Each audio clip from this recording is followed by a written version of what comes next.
Hello students, welcome to the NTPC PYQ session. তোমাদের সকলকে স্বাগত জানাচ্ছি এবং এই সেশনে আমরা 9/9/2025 এর থার্ড শিফটের আন্ডার গ্রাজুয়েট লেভেল সিবিটি 1 এর যে কোয়েশ্চেন হয়েছিল তার সবথেকে কঠিন এবং ট্রিকি প্রশ্নগুলো নিয়ে একটু আলোচনা করব জিকে জিএস পার্টে। তো চলো শুরু করছি আজকে সেশন। ফার্স্ট কোয়েশ্চেন আমাদের রয়েছে, ভারতীয় সংবিধানে কনকারেন্ট লিস্টের প্রকৃতি কি?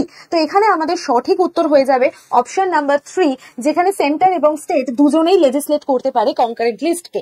কেন সেটা আমরা জেনে নিই। আমাদের ভারতীয় সংবিধানে 3 রকমের লিস্ট রয়েছে। ইউনিয়ন লিস্ট, যার আন্ডারে পড়ছে ডিফেন্স, ফরেন অ্যাফেয়ার্স ইত্যাদি, এবং এটা সেন্ট্রাল গভর্নমেন্ট দ্বারা লেজিসলেট হয়ে থাকে। স্টেট লিস্ট, যেখানে পুলিশ, পাবলিক হেলথ ইত্যাদি পড়ছে, সেটা স্টেট গভর্নমেন্ট দ্বারা লেজিসলেট হয়ে থাকে।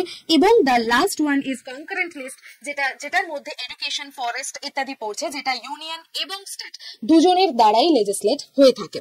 নেক্সট কোয়েশ্চেন আমাদের কি বলেছে দেখে নি। ভারতের 1991 এর যে অর্থনৈতিক সংস্কার হয়েছিল তার প্রধান লক্ষ্য কি ছিল? আমরা জানি 1951 থেকে আমাদের ফার্স্ট 5 ইয়ার প্ল্যানিং শুরু হয় এবং তারই মাঝে 1991 এ এসে আমাদের একটা অর্থনৈতিক সংস্কারের দরকার পড়ে, যেখানে ভারতের ইকোনমিকে স্টেবিলাইজ করাই ছিল মেন উদ্দেশ্য।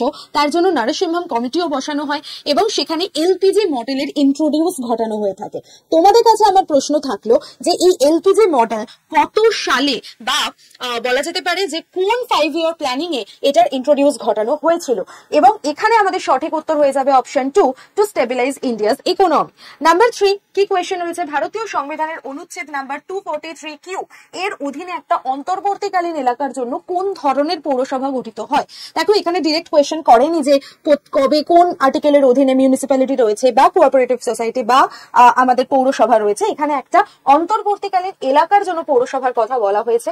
এখানে আমাদের সঠিক উত্তর হয়ে যাবে নগর পঞ্চায়েত, যেটা গ্রাম থেকে শহরের দিকে যাত্রা করছে। এই টাইপের বিষয়গুলো নগর পঞ্চায়েতের আন্ডারে পড়ে। চলো নেক্সট কোয়েশ্চেন কি বলেছে, নিচের মধ্যে কে 2025 সালে এআই কোষ চালু করেছিলেন?